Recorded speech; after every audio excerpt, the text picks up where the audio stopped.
Au cœur de l'Europe, une région sauvage ancestrale surgit des ténèbres du temps. Un lieu où les forêts primaires enveloppent les montagnes de leurs manteaux émeraudes et où des créatures légendaires errent encore en liberté.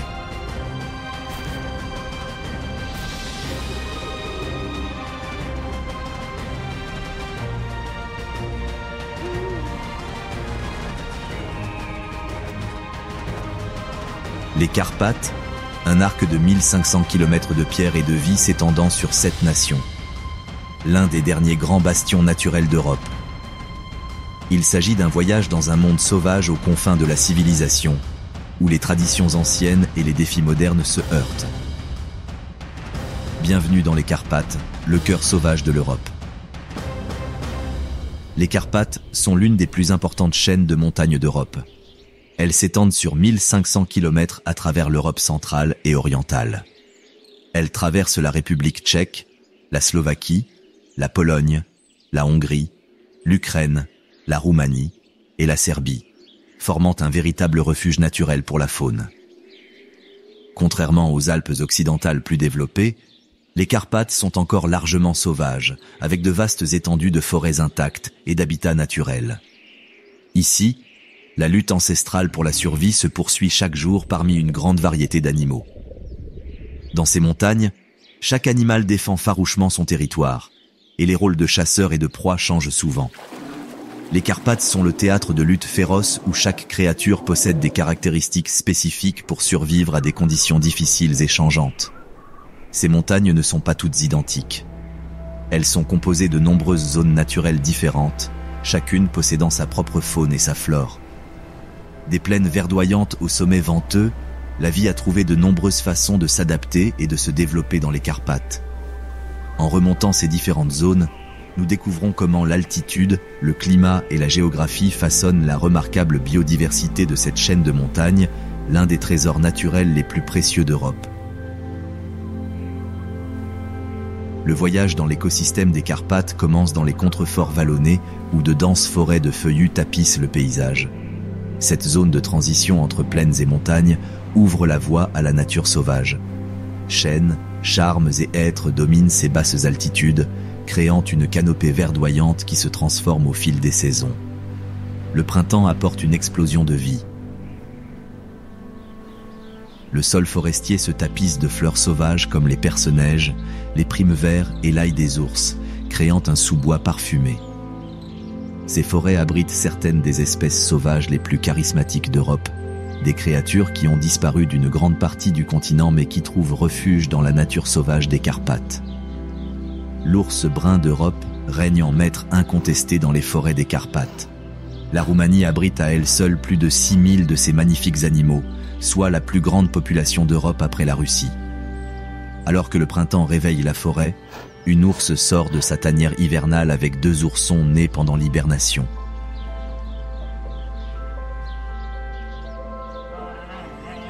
Âgés de plusieurs mois, les oursons découvrent le monde extérieur pour la première fois. Pesant à peine quelques kilos à la naissance, ils atteindront avec le temps les 200 kilos impressionnants de leur mère. Les oursons observent et apprennent comment leur mère démontre des compétences essentielles à la survie. Elle utilise son odorat puissant, 7 fois plus sensible que celui d'un chien de Saint-Hubert, pour localiser sa nourriture. Avec ses pattes massives équipées de griffes de 10 cm, elle renverse sans effort rochers et bûches, révélant un festin d'insectes, de larves et de petits rongeurs. Malgré leur réputation redoutable, ces ours sont principalement végétariens. La famille se déplace dans un pré, broutant herbes fraîches, herbes aromatiques et baies. Les oursons se tiennent parfois sur leurs pattes arrière, leur œil et leur odorat perçant évaluant l'environnement à la recherche de menaces potentielles. La mère ours protégera farouchement ses oursons pendant 2 ans, leur enseignant les secrets de la survie dans les forêts des Carpates. Ils doivent apprendre à évoluer dans un habitat de plus en plus fragmenté, tout en évitant les conflits avec les humains. Ces ours ont besoin de vastes territoires pouvant atteindre 1500 km² pour les mâles, ce qui rend la conservation de vastes étendues forestières interconnectées essentielle à leur survie.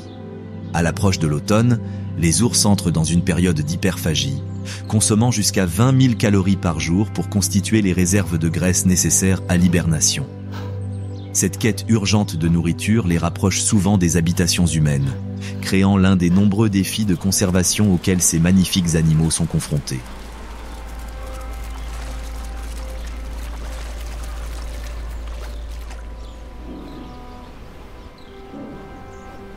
Le chat sauvage européen se déplace discrètement dans les buissons. Il témoigne de la nature secrète du chat sauvage des Carpates. Beaucoup pensent qu'il s'agit simplement d'un gros chat tigré, mais ce n'est pas le cas. Cet animal sauvage est l'ancêtre des chats domestiques actuels. Plus grand et plus robuste que les chats domestiques, le chat sauvage européen se distingue par son épais pelage, sa queue touffue à l'extrémité noire et arrondie et son motif rayé caractéristique. Dans les contreforts des Carpates, ce chasseur solitaire occupe des territoires pouvant atteindre 3 km², patrouillant et marquant ses domaines à l'odorat. Au crépuscule, un chat sauvage mâle sort de sa cachette, caché dans un tronc d'arbre creux. Il se déplace avec précaution et détermination. Ses yeux guettent et ses oreilles se tournent pour capter le moindre son. Les chats sauvages ne sont pas comme les chats domestiques. Ils restent loin des humains et s'enfoncent plus profondément dans la forêt dès que ceux-ci s'approchent trop près. Le chat sauvage se fige, ses sens aiguisés détectant le moindre mouvement dans la litière de feuilles. Avec une patience extraordinaire, il reste immobile pendant quelques minutes, puis s'élance à une vitesse explosive. Ses puissantes mâchoires se referment sur un campagnol, l'un des nombreux petits mammifères qui composent son régime alimentaire. Ces prédateurs discrets sont confrontés à de multiples menaces, notamment la fragmentation de leur habitat et l'hybridation avec des chats domestiques sauvages. La population des Carpates demeure l'une des plus pures génétiquement d'Europe, ce qui souligne l'importance de ces montagnes comme refuge pour les véritables animaux sauvages.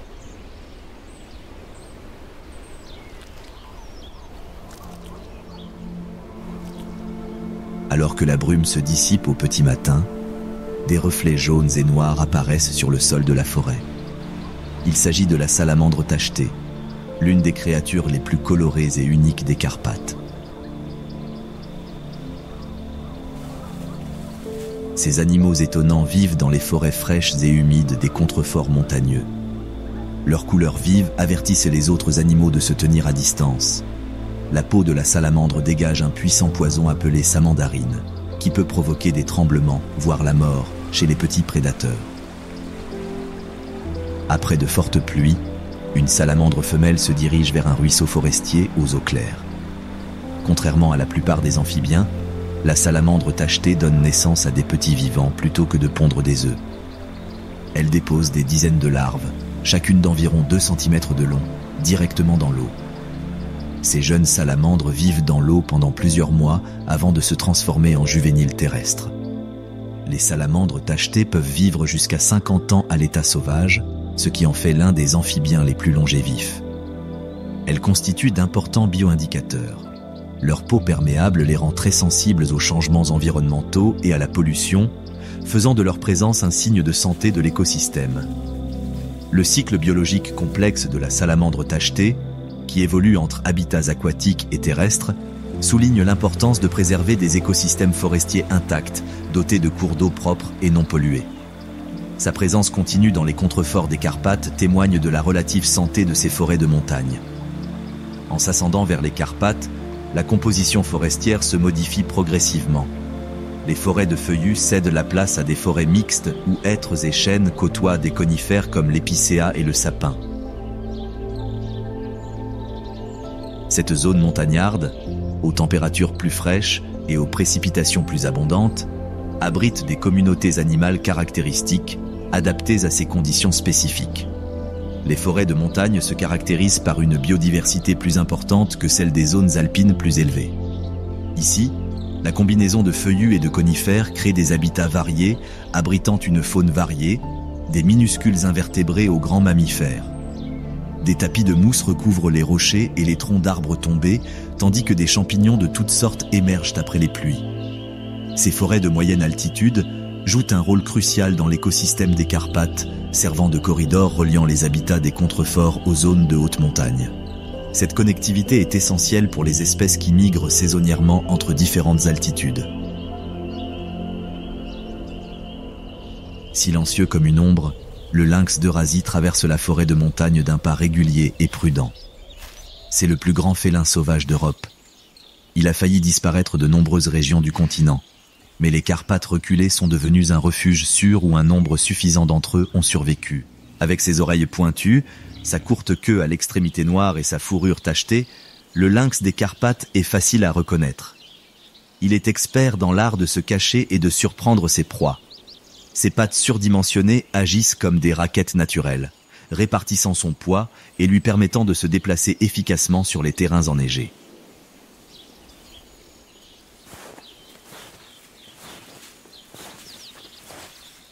Ces adaptations rendent le lynx parfaitement adapté aux rudes conditions hivernales des zones montagneuses.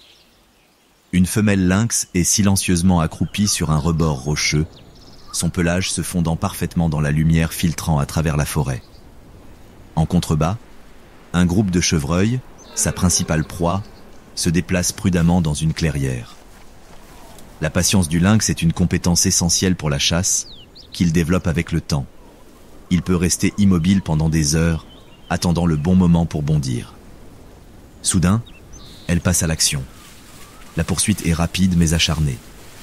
Ses puissantes pattes arrière propulsent le lynx en avant, lui permettant d'atteindre des vitesses allant jusqu'à 70 km/h en de brèves rafales. En quelques secondes, elle abat un cerf d'une morsure précise au cou. Cette proie nourrira le lynx pendant plusieurs jours. Il traîne la carcasse jusqu'à un endroit caché et revient la manger plusieurs fois, la recouvrant de feuilles et de neige pour la protéger des charognards. Les lynx sont territoriaux et solitaires, sauf pendant la brève saison de reproduction. Chaque animal a besoin de vastes territoires. Les mâles patrouillent sur des territoires allant jusqu'à 350 km², ce qui souligne l'importance de vastes habitats forestiers interconnectés pour leur conservation. La population des Carpates représente l'un des plus importants réservoirs de diversité génétique du lynx en Europe, essentiel aux efforts de réintroduction en cours ailleurs en Europe.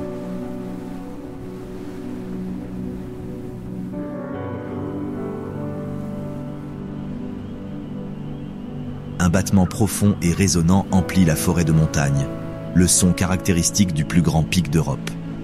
Le pic noir, avec son corps de la taille d'un corbeau et sa calotte rouge vif, joue un rôle essentiel dans l'écosystème forestier des Carpates. Le bec puissant de cet oiseau impressionnant lui permet de creuser des nids dans les grands arbres qui deviendront plus tard d'importants refuges pour d'autres animaux de la forêt. Chauves-souris, hiboux, martres et de nombreuses autres espèces dépendent de ces terriers abandonnés pour leur abri et leur nidification.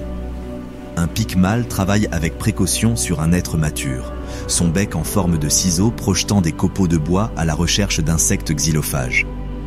La structure spécifique de son crâne absorbe la force de chaque coup jusqu'à 1000 fois son poids, tandis qu'une langue particulièrement longue peut dépasser largement l'extrémité de son bec pour extraire ses proies des profondeurs du bois.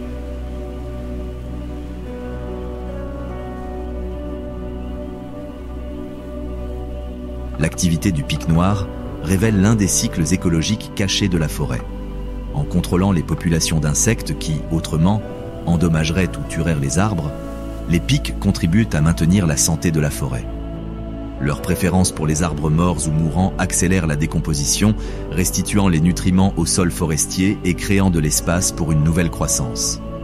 La présence de pics noirs dans les Carpates témoigne de la bonne santé de la forêt, avec suffisamment d'arbres anciens. Alors que la gestion forestière européenne commence à valoriser le bois mort, ces magnifiques oiseaux symbolisent une gestion forestière plus équilibrée.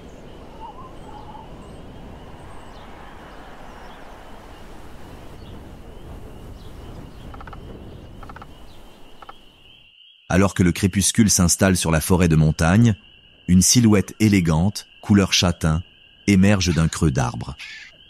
La martre des pins, membre de la famille des mustélidés apparentés aux belettes et aux loutres, entame sa chasse nocturne. Dotée d'une agilité impressionnante, la martre se déplace dans la canopée, sautant aisément de branche en branche. Rares sont les prédateurs qui allient une telle habileté dans les arbres à la capacité de chasser au sol. Cette flexibilité fait de la martre des pins d'excellents chasseurs dans l'environnement complexe et multicouche de la forêt montagnarde. La martre s'arrête, scrutant attentivement son environnement avec une vue perçante et un odorat aiguisé. Son régime alimentaire est étonnamment varié, comprenant petits mammifères, oiseaux, insectes, fruits et noix. Cette capacité d'adaptation lui permet de prospérer toute l'année en zone montagnarde, adaptant ses méthodes de chasse aux fluctuations de la nourriture.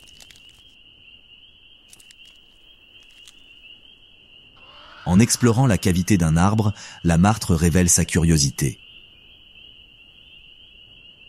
Ces prédateurs intelligents explorent minutieusement leur territoire, qui peut s'étendre de 5 à 20 km². Chaque territoire est marqué par une odeur émise par des glandes spécialisées, créant une frontière invisible reconnue par les autres martres.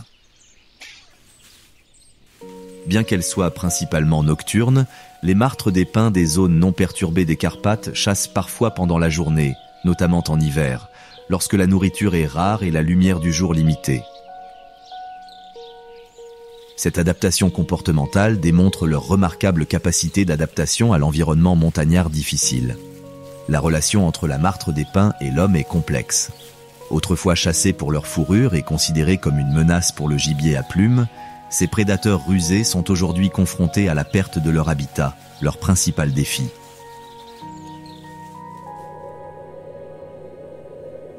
La population des Carpates est encore importante, grâce aux vastes forêts de la région et aux liens entre les habitats.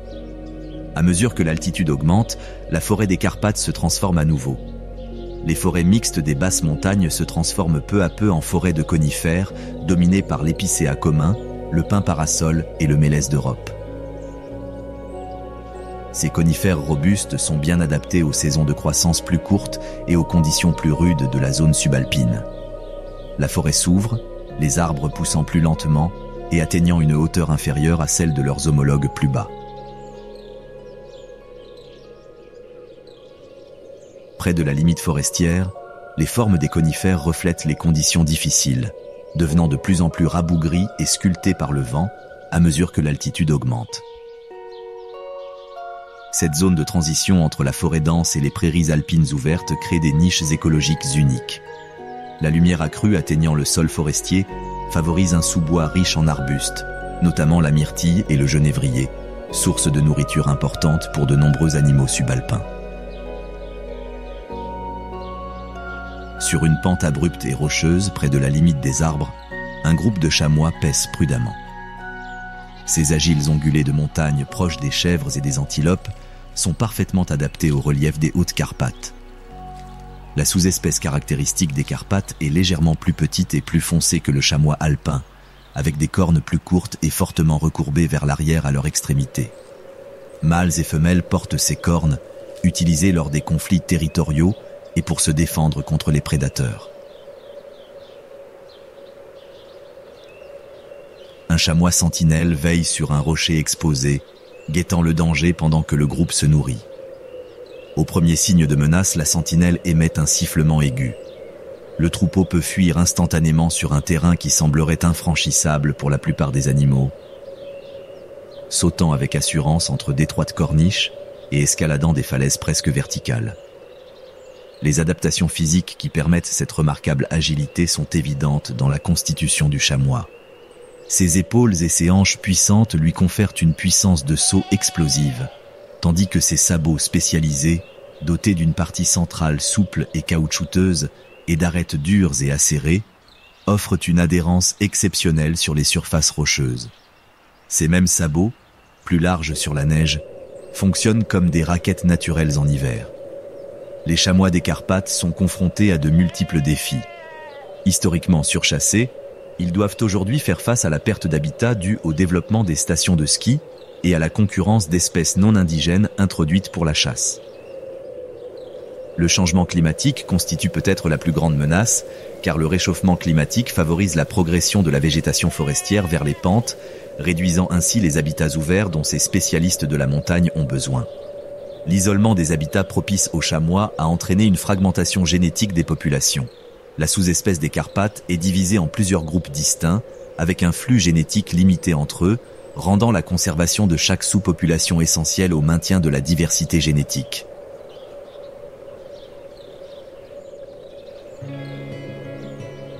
Au-dessus du paysage subalpin, un aigle royal plane sans effort, porté par les courants thermiques, battant à peine des ailes. Avec une envergure de près de 2,3 mètres, ce majestueux rapace domine le ciel des Hautes-Carpates, véritable prédateur aérien de premier ordre. La vision remarquable de l'aigle, au moins 4 fois plus perçante que celle de l'œil humain, lui permet de repérer des proies potentielles à des distances incroyables. De ce point d'observation élevé, il a une vue imprenable sur tout l'écosystème subalpin, ses yeux perçants scrutant le moindre mouvement. Soudain, l'aigle replie ses ailes et plonge de manière contrôlée. La cible, une marmotte qui s'est aventurée trop loin de son terrier, n'a que quelques secondes pour réagir. La vitesse de l'aigle est époustouflante, dépassant potentiellement les 240 km/h en position de chasse. L'impact est d'une force incroyable. Ces puissantes serres, capables d'exercer une pression plusieurs fois supérieure à celle d'une main humaine, saisissent la proie. Les aigles royaux sont des chasseurs adaptables, s'attaquant à tout, des petits rongeurs aux jeunes chamois. Dans les Carpates, ils chassent également les marmottes et les tétras, jouant un rôle crucial dans le contrôle de ces populations subalpines. Un couple d'aigles a besoin d'un vaste territoire de chasse, couvrant souvent plus de 200 km². Le cycle de reproduction des aigles royaux des Carpates est étroitement lié au changement de saison en montagne. La parade nuptiale débute à la fin de l'hiver avec d'impressionnantes parades aériennes. La femelle pond 1 ou 2 œufs dans un grand nid, ou aire, construit sur une falaise abrupte. Les 2 parents se partagent les tâches d'incubation et d'élevage des oisillons, mais généralement, un seul aigle survit et prend son envol. Les aigles royaux symbolisent la nature sauvage des Carpates. Leur présence témoigne d'écosystèmes montagneux sains, peu perturbés par l'activité humaine. Cependant, ils restent menacés par la persécution, notamment par l'empoisonnement dû aux appâts destinés aux loups et aux ours, ainsi que par les collisions avec les lignes électriques et les éoliennes.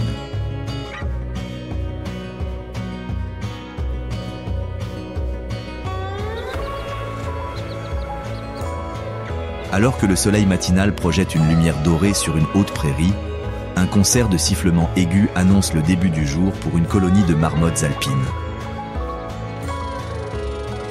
Ces grands rongeurs terrestres sont des résidents vivants et attachants de la zone subalpine des Carpates. Les marmottes ont à peu près la taille d'un chat domestique, mais sont beaucoup plus robustes et parfaitement adaptées à l'environnement de haute altitude. Durant le court été, elles s'activent, elles se nourrissent, entretiennent leur terrier, se reproduisent et constituent des réserves de graisse pour leur hibernation.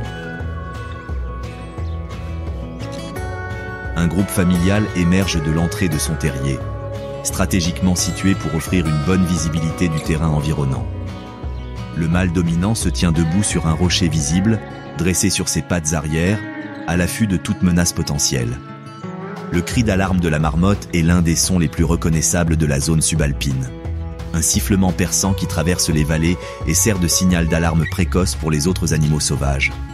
La société des marmottes est fortement structurée autour de groupes familiaux composés d'un couple reproducteur dominant et d'individus subordonnés, souvent leurs descendants des années précédentes. Ce système social comprend des comportements coopératifs comme la surveillance, l'entretien du terrier et même le regroupement collectif pendant l'hibernation pour conserver la chaleur corporelle. Le système de terrier d'une colonie de marmottes établie est une merveille architecturale. Un réseau complexe de tunnels et de chambres s'étendant jusqu'à 10 mètres de long et 3 mètres de profondeur.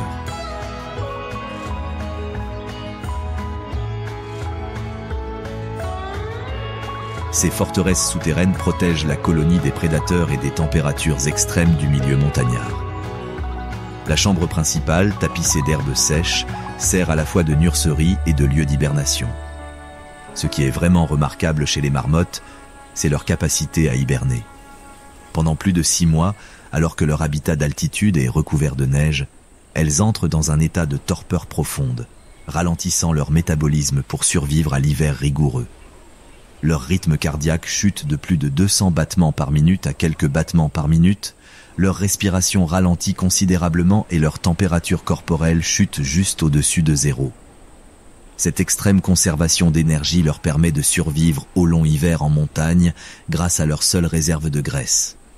La réintroduction réussie des marmottes alpines dans certaines régions des Carpates où elles avaient disparu démontre la résilience des écosystèmes de montagne lorsqu'ils bénéficient d'une protection adéquate.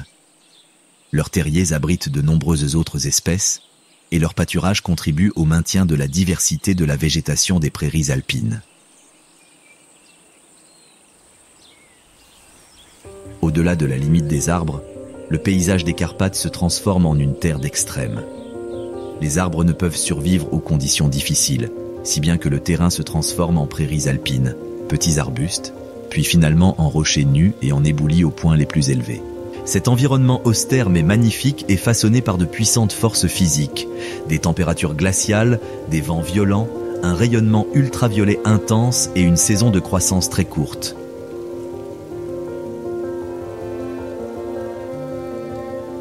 Les conditions hivernales peuvent persister jusqu'à 9 mois de l'année, le manteau neigeux persistant sur les pentes exposées au nord jusqu'en été.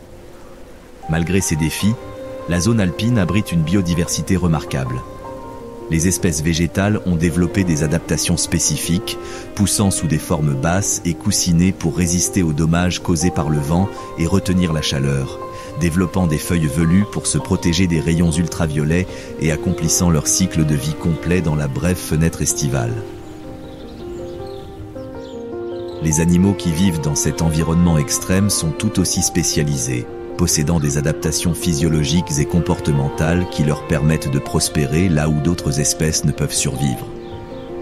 Les plus hautes montagnes des Carpates sont le domaine du chamois boréal, une sous-espèce spécialement adaptée à la vie en altitude extrême. Ces ongulés aux pieds sûrs se déplacent là où peu d'autres grands mammifères oseraient, franchissant sans effort falaises abruptes et crêtes étroites avec une assurance impressionnante. En été, de petits troupeaux de chamois grimpent jusqu'à la végétation la plus élevée, souvent au-dessus de 2000 mètres. Ils se nourrissent des plantes alpines riches en nutriments qui prospèrent dans ces conditions de haute altitude. La courte et intense saison de croissance à cette altitude produit une végétation d'une qualité nutritionnelle exceptionnelle, aidant les chamois à constituer des réserves de graisse vitales pour l'hiver à venir. Avec l'arrivée des premières neiges d'automne, le rut commence, transformant les mâles habituellement prudents en féroces concurrents. Les démonstrations territoriales donnent lieu à des confrontations spectaculaires. Les mâles se dressent sur leurs pattes arrière avant de s'écraser et de s'entrechoquer avec force. Ces combats établissent des hiérarchies de reproduction, déterminant les gènes qui seront transmis à la génération suivante. Après l'accouplement, les femelles portent leurs petits à travers le rude hiver montagnard et donnent naissance à un seul chamois en mai ou juin.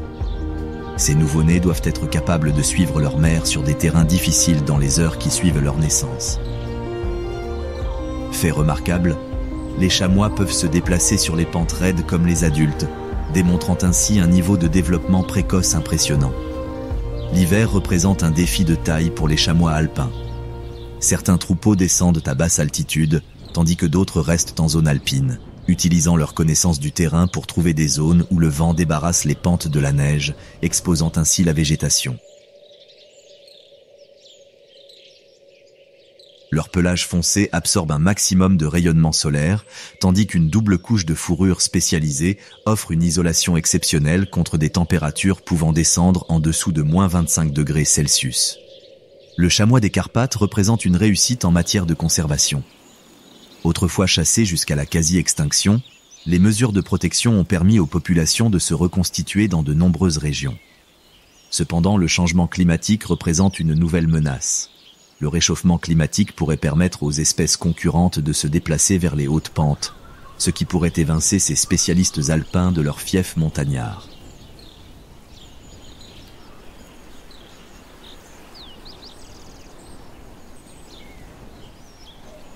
Un petit oiseau de la taille d'un moineau, au plumage brun tacheté, sautille entre les rochers à près de 2200 mètres d'altitude. L'accenteur alpin peut paraître banal au premier abord, mais il est l'un des oiseaux chanteurs les plus élevés d'Europe et possède des adaptations uniques pour survivre dans le rude environnement alpin. Contrairement à la plupart des oiseaux qui migrent pour échapper aux rigueurs de l'hiver, l'accenteur alpin réside principalement toute l'année dans son habitat de haute montagne. Cette remarquable endurance est rendue possible par des adaptations physiologiques spécifiques, notamment sa capacité à réduire son métabolisme jusqu'à 70% pendant les nuits froides, une forme d'hypothermie contrôlée qui préserve une énergie précieuse. Durant le bref été alpin, les axanteurs se nourrissent principalement d'insectes et d'araignées qu'ils ramassent entre les rochers et la végétation clairsemée. Leur régime alimentaire varie selon les saisons et comprend désormais des graines et des baies selon leur disponibilité, démontrant ainsi la flexibilité alimentaire nécessaire à une vie alpine tout au long de l'année. Le plus fascinant est peut-être le système de reproduction inhabituel de l'axanteur. Face à l'environnement alpin rude et imprévisible, ces oiseaux ont développé une stratégie d'accouplement polygynandre où plusieurs mâles et femelles forment des groupes reproducteurs. Cette structure sociale contribue à assurer une reproduction réussie dans un climat difficile, où les efforts de reproduction coopérative augmentent les taux de survie des poussins. La femelle construit un nid bien isolé dans une crevasse rocheuse protégée, qu'elle tapisse de mousse, de poils et de plumes. Les 3 à 5 œufs bénéficient de la chaleur corporelle de plusieurs adultes, et les poussins sont nourris par plusieurs sources. Le comportement caractéristique de l'axanteur alpin, qui se laisse approcher de près par les humains, lui a valu le surnom de « oiseau amical » auprès des alpinistes. Cette apparente docilité a probablement évolué en l'absence de pression de prédation humaine dans son habitat isolé, mais elle pourrait devenir un handicap avec l'essor du tourisme dans les Hautes-Carpates. Alors que le changement climatique pousse les habitats alpins toujours plus haut, des espèces comme l'axanteur sont confrontées à un avenir incertain. Dans les Carpates, où les sommets atteignent un peu plus de 2600 mètres, la marge de progression vers le haut est limitée, ce qui pourrait créer un escalier mécanique vers l'extinction pour ces spécialistes alpins. Dans une prairie alpine abritée, où la fonte des neiges crée une zone légèrement plus chaude, un éclat bleu vif attire le regard. Le papillon bleu des Carpates, l'un des insectes d'altitude les plus spécifiques de la région, vole entre des groupes de fleurs alpines. Cette sous-espèce ne se trouve que dans les Carpates et nulle part ailleurs dans le monde. Ses ailes bleu vif, plus vives que celles de ses cousins de plus basse altitude, lui permettent de profiter au maximum de la lumière du soleil, un atout essentiel pour un insecte vivant dans les températures plus fraîches des hautes altitudes. Le cycle biologique de ce papillon remarquable est précisément synchronisé avec le bref été alpin. Les adultes émergent peu après que la fonte des neiges ait exposé leur habitat, généralement fin juin ou début juillet. Les mâles établissent de petits territoires centrés sur des parcelles de leurs plantes nourricières larvaires, des légumineuses alpines spécialisées qui ne poussent qu'au-dessus de la limite forestière. Les papillons femelles choisissent soigneusement l'endroit où pondre leurs œufs, en choisissant des plantes situées dans des microclimats offrant des conditions optimales au développement larvaire. Les chenilles qui éclosent n'ont que quelques semaines pour se nourrir et grandir avant de se préparer au long hiver montagnard. Plutôt que d'achever leur développement jusqu'à l'âge adulte en une seule saison, elles entrent en diapause, un état de développement suspendu, abrité au pied des plantes ou sous les rochers. La relation entre ces papillons et certaines espèces de fourmis ajoute une complexité supplémentaire à leur écologie. Les chenilles sécrètent des substances mielleuses qui attirent les fourmis, lesquelles protègent à leur tour les larves des prédateurs, une forme de mutualisme qui a évolué au fil des millénaires. Le changement climatique représente une menace existentielle pour le bleu des Carpates.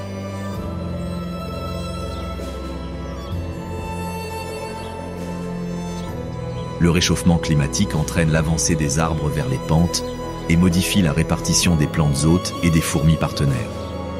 Ces papillons sont alors confrontés à ce que les écologistes appellent l'extinction des sommets. N'ayant plus d'endroit où aller plus haut, ils risquent de disparaître complètement si leur habitat spécialisé disparaît. Le sort de ce petit papillon illustre la vulnérabilité des écosystèmes alpins à l'échelle mondiale. En tant que sentinelles environnementales, ces espèces spécialisées alertent précocement sur des changements écologiques plus vastes susceptibles d'affecter les communautés humaines dépendantes des ressources de la montagne.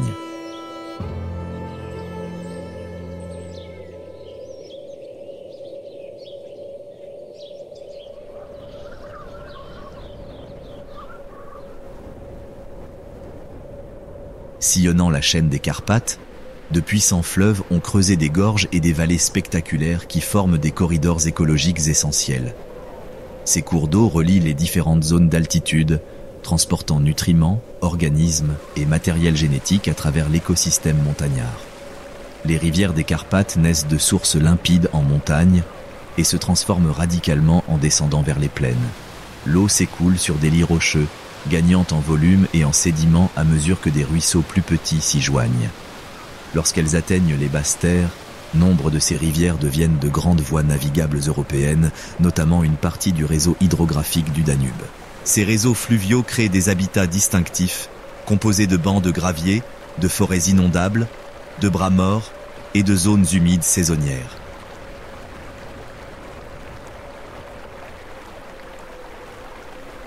La nature dynamique de ces environnements, façonnée par les crues périodiques et la migration des chenaux, abrite des communautés végétales et animales uniques, adaptées aux changements constants. Là où un ruisseau de montagne s'élargit en une série de bassins, une silhouette élégante, couleur chocolat, glisse avec aisance dans l'eau claire. La loutre d'Eurasie, un membre semi-aquatique de la famille des Mustélidés, incarne la santé et la vitalité des réseaux fluviaux des Carpates. Peu d'animaux semblent éprouver une joie aussi manifeste à exister. Les capacités de nage de la loutre sont extraordinaires. Ses puissantes pattes palmées et sa queue en forme de gouvernail la propulsent dans l'eau avec l'agilité d'un poisson. Sa fourrure dense et imperméable, composée de jusqu'à 400 000 poils par centimètre carré, lui assure une bonne isolation dans les eaux froides des montagnes. Une loutre fait surface, une truite serrée dans ses mâchoires, puis grimpe sur un rocher plat pour dévorer son repas. Prédateur de premier plan dans les écosystèmes d'eau douce, la loutre cible principalement les poissons, en particulier les espèces lentes comme la carpe et la perche. Cependant, son régime alimentaire est très diversifié, incluant des écrevisses, des amphibiens et parfois des oiseaux aquatiques. Les comportements ludiques fréquemment observés chez les loutres, comme glisser sur des berges boueuses, lancer des cailloux ou participer à des jeux aquatiques, ont de multiples objectifs au-delà du simple plaisir. Ces activités renforcent les liens sociaux, enseignent des compétences essentielles aux jeunes loutres et contribuent à préserver les propriétés hydrofuges de leur fourrure. Les populations de loutres en Europe ont connu un déclin spectaculaire au cours du XXe siècle en raison de la pollution de l'eau, de la destruction de leur habitat et des persécutions. Leur rétablissement dans de nombreux bassins versants des Carpates constitue une réussite en matière de conservation, même si des défis subsistent. Les loutres ont besoin de vastes territoires, pouvant atteindre 40 km de cours d'eau pour un seul individu et de corridors fluviaux ininterrompus. La présence de loutres constitue un bioindicateur fiable. Prédateurs de pointe bioaccumulant des toxines, leur santé reflète directement la qualité de l'eau et l'intégrité de l'écosystème.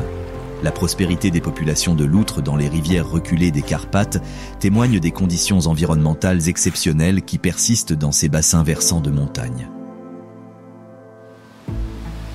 Dans les eaux vives d'un torrent rocailleux, un oiseau rond et sombre fait une chose inhabituelle. Il marche sous l'eau. Le cincle plongeur est le seul oiseau chanteur d'Europe capable de vivre pleinement dans l'eau, parfaitement adapté à la vie dans les rivières rapides des montagnes.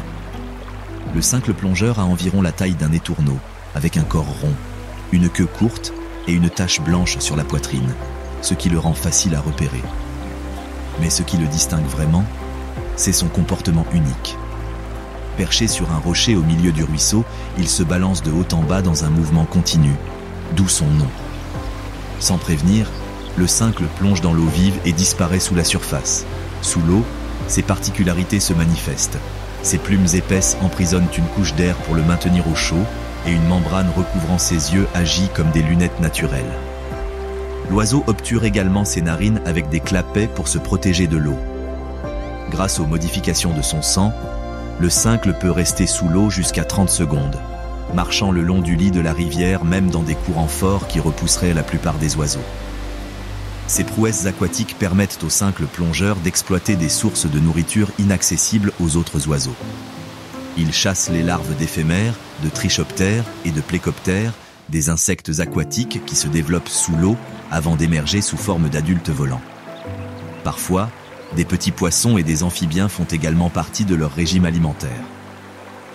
Le nid du cincle plongeur représente une autre adaptation remarquable à la vie fluviale.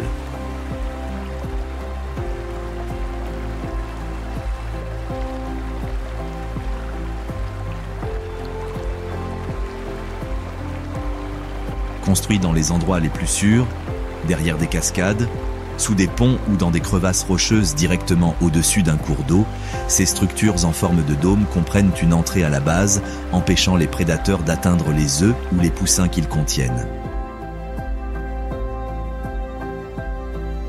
Les embruns et l'humidité constants feraient pourrir la plupart des nids d'oiseaux. Mais les simples plongeurs construisent une enveloppe extérieure de mousse qui reste vivante et grandit tout au long de la nidification. Les simples plongeurs ont besoin d'une eau pure et riche en oxygène pour nourrir leurs proies invertébrées. Leur répartition géographique suit de près les cours d'eau propres et rapides, dotés de caractéristiques naturelles telles que des rapides, des mares et des rochers exposés. La santé des populations de simples plongeurs des Carpates reflète directement l'état exceptionnel de ces bassins versants de montagne, dont beaucoup restent préservés de la pollution et de la canalisation qui ont dégradé les rivières ailleurs en Europe.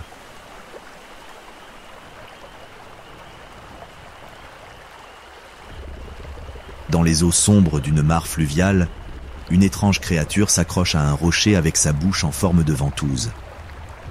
On dirait un croisement entre un poisson et une anguille, mais la lamproie des Carpates n'est ni l'un ni l'autre. C'est l'un des plus anciens vertébrés encore vivants aujourd'hui, un fossile vivant dont la forme de base est restée quasiment inchangée depuis plus de 360 millions d'années. Cette sous-espèce endémique ne se trouve que dans certains bassins versants des Carpates, où les eaux froides et propres et la dynamique naturelle des rivières ont permis à ces créatures primitives de persister tout en disparaissant d'une grande partie de leur ancienne aire de répartition européenne.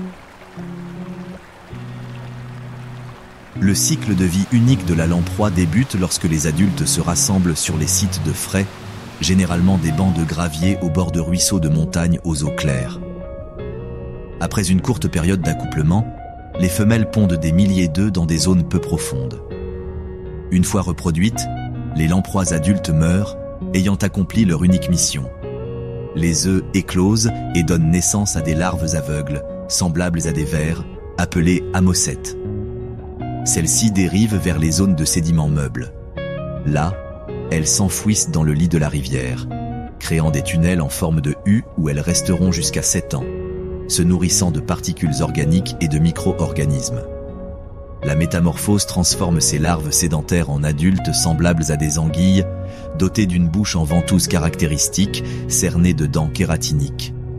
Contrairement à leurs parents parasites qui se fixent aux poissons et se nourrissent de sang et de tissus, la lamproie des Carpates est non parasitaire à l'âge adulte. Après la métamorphose, elle cesse complètement de s'alimenter, survivant grâce à ses réserves énergétiques pendant sa brève phase adulte, consacrée uniquement à la reproduction.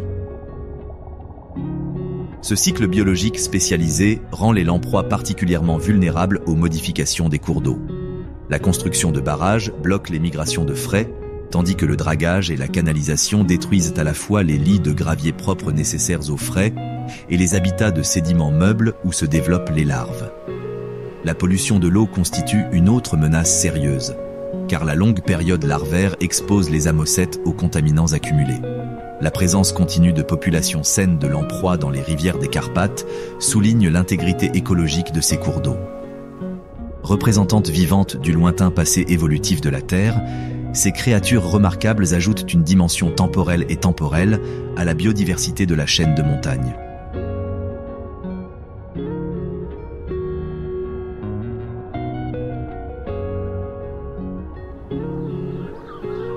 Sous les pentes boisées et les pics rocheux des Carpates se cache un monde caché. Un vaste réseau de grottes calcaires formées au cours de millions d'années par l'érosion de la roche. La chaîne des Carpates abrite certains des plus grands systèmes karstiques d'Europe, dont la grotte de Moville, en Roumanie, connue pour son écosystème chimiosynthétique unique, isolé de la surface depuis plus de 5,5 millions d'années. Ces royaumes souterrains créent leur propre microclimat, caractérisé par une température constante, une forte humidité, une obscurité permanente et des ressources alimentaires limitées. Ces conditions difficiles ont entraîné des adaptations évolutives extraordinaires chez les espèces vivant dans les grottes, dont beaucoup sont uniques au monde. Des salles massives, dignes d'une cathédrale, des grottes d'observation aux passages étroits accessibles uniquement aux spéléologues spécialisés, Le sous-sol des Carpates représente l'un des habitats les moins explorés et les plus vulnérables de la région. La lenteur de l'évolution de ces environnements signifie que les dommages, qu'ils soient dus au tourisme sauvage, à la pollution des eaux souterraines ou à la destruction directe, peuvent avoir des conséquences quasi permanentes. Alors que le crépuscule descend sur les Carpates, une petite forme de papillon surgit de l'entrée d'une grotte calcaire. Le petit rhinolophe, l'un des chiroptères les plus distinctifs et spécialisés d'Europe, émerge pour sa chasse nocturne. Pas plus grande qu'un pouce humain et pesant à peine 5 à 9 grammes, cette minuscule chauve-souris est facilement reconnaissable à son pli cutané en forme de fer à cheval autour de son nez. Ce nez particulier lui permet de diriger les sons aigus qu'elle émet pour voir son environnement grâce à l'écholocation. Contrairement à de nombreuses espèces de chauves-souris qui émettent leurs cris par la bouche, les rhinolophes vocalisent par leurs narines, produisant un signal de fréquence constante d'environ 110 kHz, bien au-dessus de la portée auditive humaine. Ces ondes sonores, précisément contrôlées, rebondissent sur les objets présents dans l'environnement et reviennent aux grandes oreilles de la chauve-souris avec des informations sur la taille, la distance, la texture et le mouvement de tout ce qui se trouve sur son passage. Le petit rhinolophe chasse d'une manière unique. Il plane souvent au même endroit, tel un colibri, utilisant ses ailes rapides pour capturer des insectes directement sur les feuilles et les branches. Il se nourrit principalement de petits papillons de nuit, de moucherons et d'autres insectes nocturnes, en capturant jusqu'à 500 en une seule nuit, lorsque la nourriture est abondante. Les grottes des Carpates offrent des conditions de repos idéales pour ces chauves-souris. La température constante et l'humidité élevée créent des conditions idéales pour l'hibernation pendant les mois d'hiver, lorsque la nourriture est rare. Durant cette période, les chauves-souris entrent dans un état de torpeur, abaissant leur température corporelle à des valeurs proches de la température ambiante et réduisant leur fréquence cardiaque de plus de 400 battements par minute à seulement 18, leur permettant de survivre pendant des mois grâce à leurs réserves de graisse. Les populations de petits rhinolophes ont connu un déclin spectaculaire dans une grande partie de l'Europe en raison de la perte d'habitat, de l'agriculture intensive et de l'utilisation d'insecticides qui déciment leurs proies.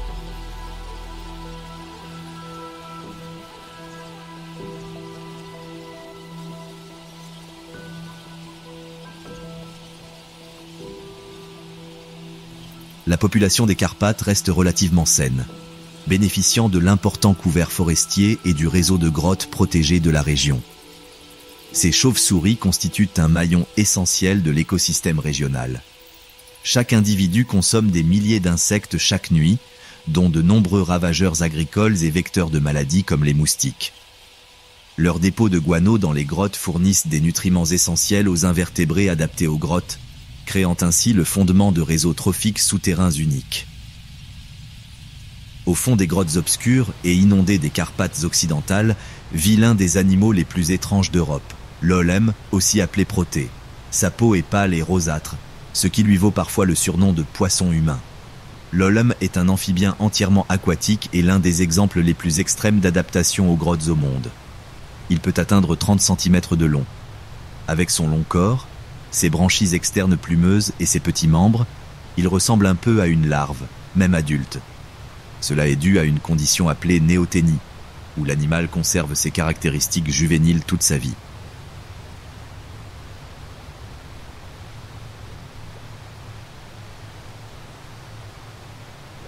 Les adaptations les plus frappantes sont celles liées à l'obscurité permanente de son habitat. Les yeux de l'olème commencent à se développer dès le stade embryonnaire, mais sont ensuite recouverts de peau, ce qui les rend inopérants. Cette perte évolutive est compensée par le développement extraordinaire d'autres sens.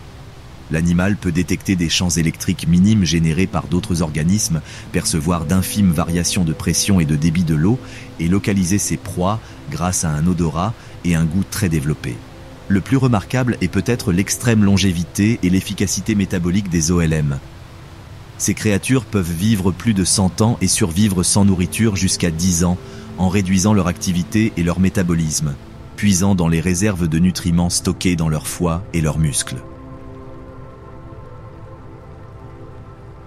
Cette adaptation a évolué en réponse à la disponibilité imprévisible de la nourriture dans les écosystèmes des grottes, où les apports énergétiques de la surface sont sporadiques et limités. La reproduction est rare, peut-être 1 ou 2 fois par décennie, les femelles pondant seulement 35 à 70 œufs fixés sous les rochers immergés. Les embryons se développent lentement pendant 140 jours avant d'éclore, formant des versions miniatures des adultes déjà adaptées à la vie en grotte. La présence d'Holmes dans les grottes des Carpates témoigne d'une qualité d'eau et d'une intégrité de l'habitat exceptionnelle. En tant que prédateurs de premier plan dans leur écosystème unique, ils accumulent des toxines environnementales et sont extrêmement sensibles à la pollution de l'eau. Leur présence continue constitue un indicateur puissant de la santé des ressources en eau souterraine dans les régions karstiques des montagnes. Dans un monde où la nourriture est rare et où économiser l'énergie est vital, certaines créatures ont évolué de manière étonnante. L'un de ces spécialistes est le pseudoscorpion des cavernes des Carpates. Ce minuscule arachnide, plus petit qu'un grain de riz, présente toutes les caractéristiques classiques des animaux vivant exclusivement dans les cavernes. Les pseudoscorpions ressemblent à de minuscules scorpions, mais n'ont ni queue ni dard. Ils possèdent de grandes pinces qui les aident à attraper leur nourriture. Les espèces troglodytes des Carpates présentent des caractéristiques particulières qui les aident à vivre dans des grottes obscures. Leur carapace extérieure est incolore et paraît souvent blanche ou transparente, car ils n'ont ni lumière ni besoin de se cacher des prédateurs. Ils n'ont pas non plus d'yeux. À la place, ils ont une peau lisse, là où les yeux se développeraient normalement chez leurs congénères vivant au-dessus du sol. Pour compenser leur incapacité à voir, ces minuscules chasseurs possèdent de très longues pattes et des antennes spéciales. Leurs pattes et leurs pinces sont bien plus longues que celles des pseudoscorpions vivant à la surface. Ils sont couverts de poils fins qui perçoivent le moindre mouvement dans l'air. Cela les aide à trouver leur proie dans l'obscurité la plus totale. Les adaptations métaboliques des pseudoscorpions des cavernes sont tout aussi impressionnantes. Leur cycle de vie extrêmement lent, pouvant s'étendre sur des décennies plutôt que sur quelques mois ou quelques années comme les espèces de surface, constitue une réponse évolutive à la pénurie alimentaire. Ils peuvent survivre des mois entre les repas, conservant leur énergie grâce à un métabolisme et une activité fortement réduits. Ces minuscules chasseurs se nourrissent d'animaux cavernicoles encore plus petits, comme les collemboles et les acariens. Ces insectes se nourrissent de champignons ou de débris végétaux morts qui s'infiltrent dans la grotte. Le pseudoscorpion reste immobile et attend que sa proie s'approche. Lorsqu'elle est proche, il l'attrape rapidement grâce à ses pinces, légèrement venimeuses, qui lui permettent de la capturer et de la maintenir. Bien que petits et souvent inaperçus, ces arachnides particuliers jouent un rôle essentiel dans la vie des grottes. Consommateurs secondaires, ils se nourrissent d'animaux se nourrissant de plantes mortes ou de champignons. Toute l'énergie de la grotte provient de la surface, en petite quantité. Chaque élément du réseau trophique compte donc. De nombreuses espèces de pseudoscorpions ne se trouvent que dans certaines grottes des Carpates, ce qui montre que ces grottes sont de véritables laboratoires naturels où des espèces uniques évoluent en vase clos. Là où les vallées montagneuses s'élargissent et où les rivières ralentissent leur cours rapide, des écosystèmes humides caractéristiques se forment dans la chaîne des Carpates. Ces marais, tourbières et prairies inondées saisonnièrement constituent des zones de transition cruciales entre les habitats aquatiques et terrestres, abritant une biodiversité bien plus importante que leur superficie relativement limitée. Les zones humides des Carpates prennent des formes variées. Les tourbières alpines se forment dans des bassins d'altitude mal drainés, dont les conditions acides et pauvres en nutriments créent un habitat pour des communautés végétales spécialisées dominées par les sphènes. Les marais de basse altitude se développent le long des plaines inondables des rivières, où les inondations saisonnières créent des mosaïques d'habitats en constante évolution. Chaque type de zone humide abrite des assemblages distincts de plantes et d'animaux adaptés à des conditions hydrologiques spécifiques. Ces environnements fournissent des services écosystémiques essentiels au-delà de leur valeur en termes de biodiversité. Ils agissent comme des purificateurs d'eau naturelle, filtrant les sédiments et absorbant les excès de nutriments et de polluants. Ils régulent le débit de l'eau, absorbant les précipitations pendant les périodes humides et les restituant lentement pendant les périodes sèches, contribuant ainsi à prévenir les inondations et les sécheresses. Leur capacité de séquestration du carbone en fait des alliés essentiels dans l'atténuation du changement climatique. Survolant un vaste delta fluvial où les montagnes cèdent la place aux plaines, un rapace imposant surveille son territoire. Le pigargue à queue blanche, la plus grande espèce d'aigle d'Europe, dépend de l'interface entre montagnes, zones humides et rivières des bassins extérieurs des Carpates. Avec une envergure dépassant 2,4 mètres et un poids pouvant atteindre 7 kg, cet impressionnant rapace attire immédiatement l'attention. Son imposant bec jaune et ses plumes de queue blanche distinctives le rendent facilement identifiable. Autrefois répandue en Europe, l'espèce a subi un déclin catastrophique au cours du XXe siècle, avant que les efforts de conservation ne contribuent au rétablissement des populations ces dernières décennies. Le pigargue à queue blanche chasse en attendant et en saisissant les risques. Il se perche souvent sur de grands arbres près des lacs ou des rivières, guettant attentivement les poissons et les oiseaux. Au bon moment, il fond rapidement sur sa proie. Ses pattes puissantes, munies de griffes acérées et d'un bec recourbé, lui permettent d'attraper et de déchiqueter les animaux, même les plus lourds à emporter.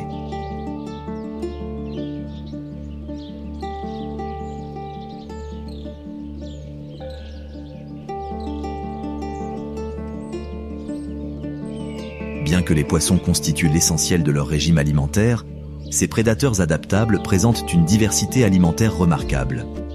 Ils se nourrissent volontiers de charognes, notamment en hiver, lorsque la chasse devient plus difficile, et s'attaquent opportunément à des mammifères jusqu'à la taille de jeunes cerfs. Pendant la saison de reproduction des oiseaux aquatiques, ils patrouillent les sites de nidification coloniaux, ciblant les poussins et les œufs vulnérables. L'immense nid de l'aigle, ou aire, est l'une des plus grandes structures construites par un oiseau européen. Construits en hauteur dans des arbres matures près d'un point d'eau, ces nids grandissent au fil des ans, à mesure que les aigles y ajoutent des matériaux à chaque saison de reproduction. Les nids établis de longue date peuvent atteindre 2 mètres de diamètre et peser plus d'1 tonne, nécessitant des arbres imposants capables de supporter des structures aussi imposantes. Le rétablissement des pigargues à queue blanche dans le bassin des Carpates illustre le succès des approches de conservation. La protection des sites de nidification contre les perturbations, la réduction des polluants environnementaux et l'application stricte des lois anti-braconnage ont permis aux populations de se reconstituer. Cependant, de nouvelles menaces apparaissent. L'intoxication au plomb provenant des munitions du gibier abattues par les chasseurs, dont les pigargues se nourrissent, demeure un facteur de mortalité important. En tant que prédateurs au sommet de la chaîne alimentaire ayant des besoins spécifiques en matière d'habitat, les pigargues à queue blanche constituent une espèce parapluie et leur protection profite indirectement à d'innombrables autres organismes des zones humides partageant leur écosystème. Leur présence majestueuse au-dessus des zones humides des Carpates symbolise la résilience de la nature lorsqu'elle bénéficie d'une protection adéquate et de l'espace nécessaire à son rétablissement. Dans un marais peu profond et ensoleillé, au pied de pentes boisées, un petit amphibien flotte à la surface de l'eau, les membres écartés. Vu d'en haut, le sonneur à ventre de feu européen paraît banal, vert olive marbré de noir, se mariant parfaitement avec les lentilles d'eau et les algues de son habitat humide. Mais lorsqu'il est dérangé, ce petit crapaud révèle son arme secrète. Il se retourne sur le dos, dévoilant son ventre orné de marques orange vif ou rouge et noir. Cette posture défensive, appelée réflexe d'inattention, avertit les prédateurs potentiels de sa toxicité. Des glandes situées dans sa peau sécrètent des composés amers qui le rendent immangeable pour la plupart des chasseurs. Comparés à la plupart des amphibiens européens, les sonneurs à ventre de feu sont très aquatiques et passent la majeure partie de leur saison active dans l'eau.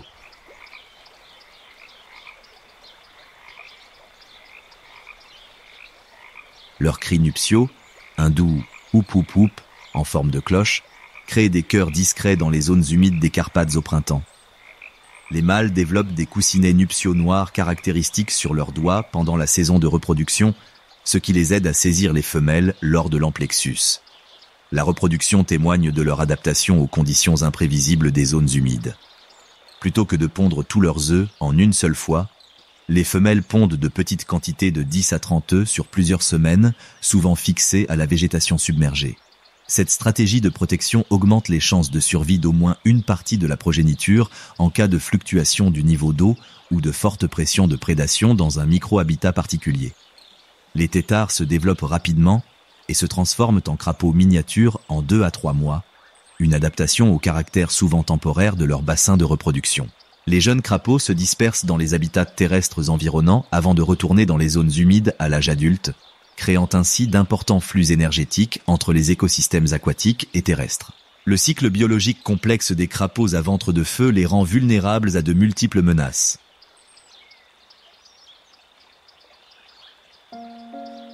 Ils ont besoin d'habitats complémentaires à proximité, de zones humides de reproduction propres et reliées à des zones terrestres propices à l'alimentation et à l'hibernation.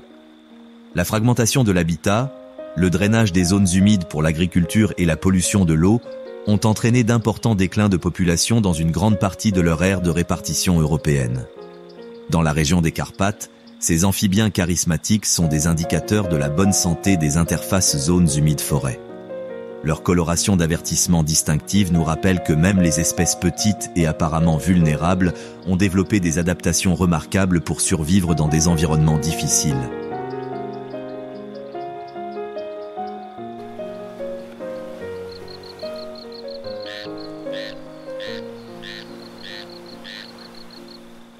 Se prélassant sur une bûche tombée dans un bras mort baigné de soleil, une tortue d'eau douce européenne absorbe la chaleur vitale qui stimule son métabolisme.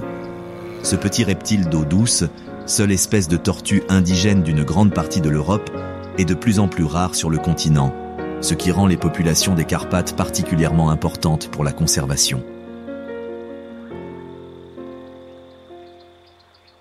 D'une longueur de carapace d'environ 20 cm, ces tortues arborent une carapace olive à brune, souvent tachetée ou striée de jaune.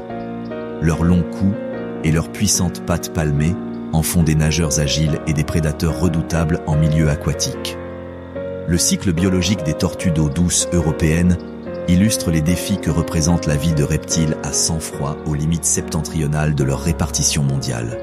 Dans la région des Carpates, elles doivent soigneusement équilibrer leur cycle annuel afin d'optimiser les courtes périodes chaudes.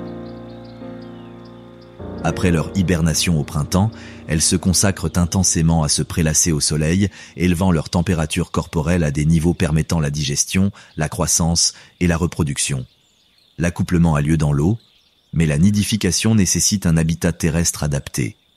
Les tortues femelles peuvent parcourir des distances considérables depuis leurs zones humides d'origine, à la recherche de pentes exposées au sud et au sol meuble pour pondre leurs œufs.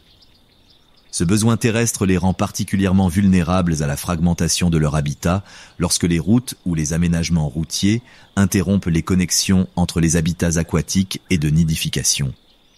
Les œufs, généralement au nombre de 3 à 16 par couvée, se développent lentement sous terre. La température détermine la durée d'incubation et même le sexe des nouveau-nés. Les nids les plus chauds produisent des femelles, tandis que les nids les plus frais produisent des mâles. Dans les régions plus fraîches des Carpates, le développement embryonnaire peut nécessiter la majeure partie de l'été, certains nouveau-nés hivernant au nid avant d'émerger au printemps suivant. Les tortues cistudes européennes peuvent vivre plus de 60 ans, les femelles continuant à se reproduire pendant une grande partie de leur vie adulte. Cette longévité témoigne d'une adaptation évolutive à des environnements imprévisibles où le succès reproducteur peut être faible chaque année. Cette longue durée de vie permet de multiples tentatives de reproduction sur plusieurs décennies, augmentant ainsi les chances que certains petits bénéficient de conditions de survie favorables. Partout en Europe, les populations de tortues d'eau ont connu un déclin spectaculaire en raison du drainage des zones humides, de la pollution de l'eau et du prélèvement pour le commerce des animaux de compagnie. Le changement climatique représente un défi supplémentaire.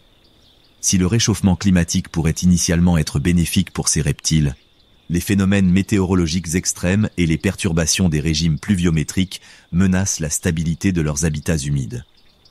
Dans le bassin des Carpates, des populations relativement saines persistent là où subsistent des complexes de zones humides intactes. Leur présence continue témoigne d'une connectivité écosystémique fonctionnelle entre les milieux aquatiques et terrestres, une qualité paysagère de plus en plus rare dans l'Europe moderne. Au cœur de la chaîne des Carpates se trouvent certaines des dernières forêts véritablement primitives d'Europe, des écosystèmes qui se sont développés sans intervention humaine significative pendant des milliers d'années. Ces forêts anciennes, dominées par des hêtres, des sapins et des épicéas massifs, constituent de véritables musées vivants de la biodiversité européenne.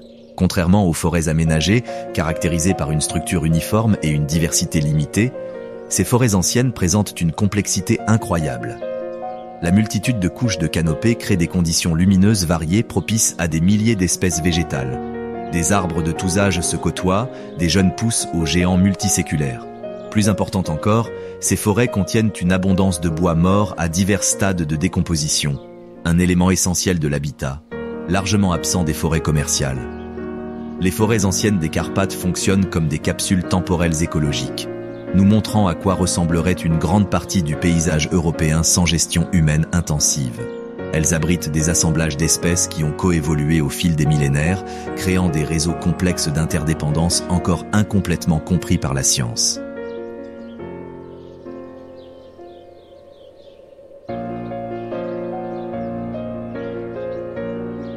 Malgré son imposante masse, un bison d'Europe émerge silencieusement de la brume matinale d'une ancienne clairière. Ce magnifique animal, le plus grand mammifère terrestre d'Europe, a autrefois été menacé d'extinction à l'état sauvage avant d'être sauvé grâce à l'une des plus belles réussites de la conservation. Mesurant près de 2 mètres au garrot et pesant jusqu'à 1000 kg, le bison d'Europe possède une silhouette reconnaissable entre toutes. Une partie avant massive avec une bosse proéminente, une crinière et une barbe hirsute contrastant avec un arrière-train relativement fin. Cette espèce emblématique, autrefois présente dans une grande partie de l'Europe, a été condamnée à l'extinction à l'état sauvage en 1927 par la chasse et la perte d'habitat. Son retour dans la nature sauvage des Carpates représente un remarquable accomplissement en matière de conservation. Au départ, avec seulement 54 individus préservés dans des zoos, des programmes d'élevage rigoureux et des efforts de réintroduction ont permis de restaurer les populations sauvages dans plusieurs parties de l'aire de répartition, notamment en Pologne, en Slovaquie et en Roumanie. Aujourd'hui, plus de 7000 bisons vivent dans le monde, dont environ 4000 vivent en liberté ou en semi-liberté dans des troupeaux en Europe de l'Est. Les bisons sont des ingénieurs écosystémiques dont les comportements remodèlent la structure des forêts. Leurs habitudes de broutage créent des schémas de végétation variés, tandis que leurs déplacements saisonniers entre forêts et prairies répartissent les nutriments à travers les paysages. Les bains de poussière caractéristiques qu'ils créent, des dépressions dans le sol forestier où ils se roulent pour se débarrasser des parasites, deviennent des micro-habitats utilisés par de nombreuses autres espèces. En tant qu'espèces à alimentation mixte, les bisons consomment à la fois des graminées et des végétaux ligneux, leur régime alimentaire variant selon les saisons. Cette flexibilité leur permet d'utiliser différents habitats tout au long de l'année.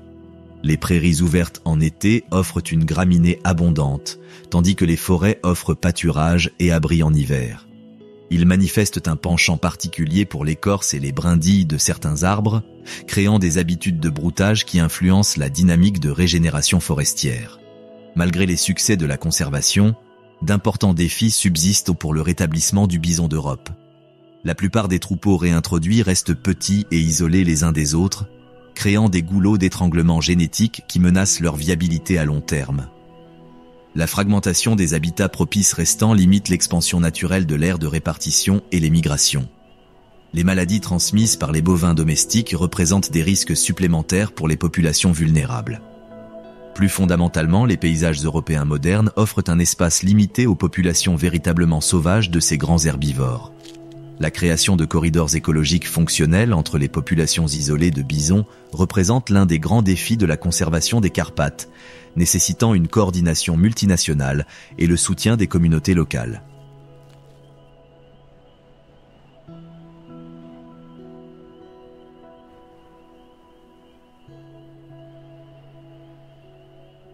La poursuite du rétablissement du bison d'Europe dans les Carpates symbolise une relation changeante entre les humains et la faune sauvage, une reconnaissance du fait que les écosystèmes européens ont besoin de leurs grands herbivores d'origine pour fonctionner correctement et que la conservation doit fonctionner à l'échelle de paysages entiers plutôt que de zones protégées isolées.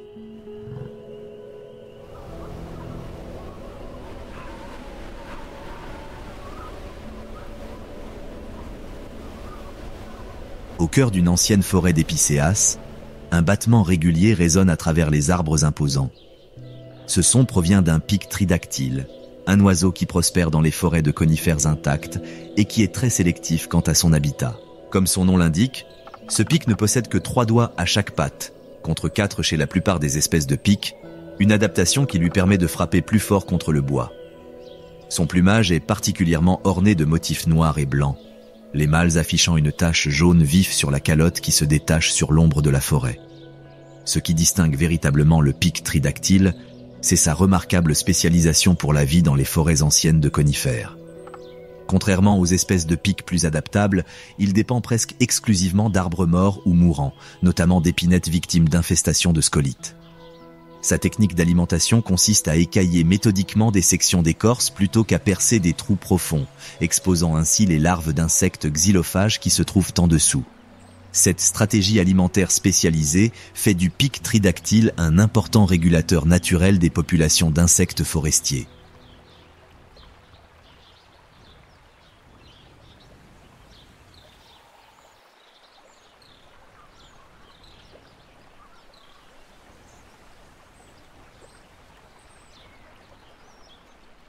Un seul oiseau peut consommer des milliers de larves de scolites chaque jour, contribuant ainsi potentiellement à limiter les infestations qui, autrement, pourraient décimer de vastes zones forestières.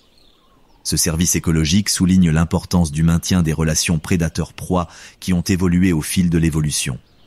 Dans les Carpates, où subsistent encore des zones de forêt vierge, ce pic prospère, preuve que la nature sauvage, lorsqu'elle est préservée, maintient ses propres équilibres fragiles. Mais alors que le changement climatique et l'empiètement humain menacent même ces derniers refuges, la survie du pic tridactyle dépend de notre engagement à protéger les arbres anciens et dépérissants qui l'abritent. Sa présence est plus qu'un signe de forêt saine. Elle rappelle que certaines espèces ne peuvent s'adapter à un monde en déclin. Les perdre reviendrait à défaire les fils d'une toile de vie tissée depuis des millénaires.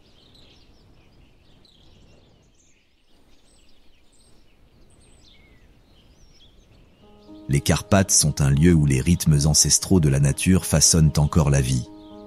Les ours parcourent les forêts anciennes et les aigles royaux planent haut dans le ciel alpin. Des vallées fluviales peuplées de loutres aux grottes abritant des créatures restées inchangées depuis des siècles, cette chaîne de montagnes est l'un des derniers grands sites sur Terre à préserver une biodiversité aussi riche. Les Carpates peuvent sembler préserver du temps, mais elles sont soumises à une pression constante. Les efforts de conservation luttent contre l'expansion humaine, le changement climatique progresse sans cesse vers le haut et des espèces comme le papillon bleu des Carpates luttent pour survivre sur des parcelles plus petites et isolées. Le lynx, le bison et la salamandre tachetée font tous partie d'un écosystème fragile, construit au fil des millénaires et confronté aujourd'hui à des menaces croissantes. Mais ici, l'espoir perdure. Le retour des loups dans des vallées oubliées, le rétablissement des pigargues à queue blanche dans les zones humides et la persistance des forêts primitives prouvent que la nature sauvage peut renaître lorsqu'on lui donne de l'espace. Les Carpates nous invitent à repenser le rôle de l'humanité, non pas comme conquérante de la nature, mais comme gardienne de celle-ci. L'histoire des Carpates n'est pas celle d'une nature intacte, préservée de l'influence humaine, mais celle d'un équilibre, où les forêts anciennes respirent encore, où les rivières coulent à flot et où le hurlement des loups résonne dans la nuit. Elle nous rappelle que même sur un continent surpeuplé, la nature sauvage peut perdurer si nous choisissons de la laisser faire. L'impact humain sur les Carpates a été à la fois destructeur et rédempteur. La déforestation, la chasse et le développement ont indéniablement altéré les écosystèmes, poussant certaines espèces au bord du gouffre. Pourtant, ces dernières décennies, les efforts de conservation, les protections juridiques et la reconnaissance croissante de la valeur écologique des montagnes ont favorisé leur rétablissement. Les Carpates prouvent que la coexistence est possible, mais seulement si les humains agissent en gardiens plutôt qu'en conquérants de la nature. Leur avenir repose sur des choix durables, préserver les corridors naturels, rejeter l'exploitation inconsidérée et valoriser ces montagnes non seulement pour leurs ressources, mais aussi pour leur rôle irremplaçable de cœur sauvage de l'Europe.